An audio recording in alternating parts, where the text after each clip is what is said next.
വയനാട് തലപ്പുഴ മരമുറി വിവാദത്തിൽ വനംവകുപ്പ് ഉദ്യോഗസ്ഥർക്കെതിരായ നടപടി പിൻവലിച്ചു. സസ്പെൻഡ് ചെയ്ത 2 ഉദ്യോഗസ്ഥരെയാണ് തിരിച്ചെടുത്തത്. സോളാർ ഫെൻസിംഗ് നിർമ്മാണത്തിന് വേണ്ടിയാണ് മരം മുറിച്ചതെന്നും ഇതിന് പിന്നിൽ സതുദ്ദേശം മാത്രമാണെന്നും അന്വേഷണത്തിൽ വ്യക്തമായി.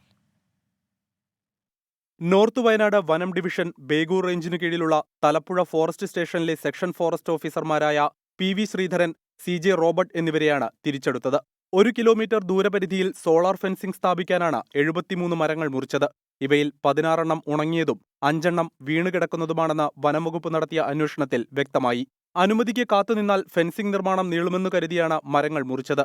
മുറിച്ച മരങ്ങൾ നഷ്ടപ്പെട്ടിട്ടില്ലെന്ന് വ്യക്തമായ സാഹചര്യത്തിലാണ് ഉദ്യോഗസ്ഥരുടെ പേരിലുള്ള നടപടി അവസാനിപ്പിച്ചത്. DFOയുടെയും റേഞ്ച് ഓഫീസറുടെയും റിപ്പോർട്ടിന്റെ അടിസ്ഥാനത്തിൽ നോർത്ത് CCF KS ദീപയാണ് ഇത് സംബന്ധിച്ച് ഉത്തരവിറക്കിയത്. Thalappuzha deputy range officer AK ജയരാജിന്റെ പേരിൽ അച്ചടക്ക നടപടി വേണ്ടെന്നും തീരുമാനിച്ചിട്ടുണ്ട്. വനംവകുപ്പിനുള്ളിലെ സംഘടനകൾ തമ്മിലുള്ള പടലപ്പിണക്കമാണ് വിവാദത്തിന് പിന്നിലെന്നും ആരോപണമുണ്ട്. വന്യമൃഗശല്യം രൂക്ഷമായ പ്രദേശത്ത് വിവാദങ്ങൾ വേലി നിർമ്മാണത്തെ ബാധിക്കരുതെന്ന് നാട്ടുകാരും ജനപ്രതിനിധികളും ആവശ്യപ്പെട്ടിരുന്നു. 24 വയനാട്.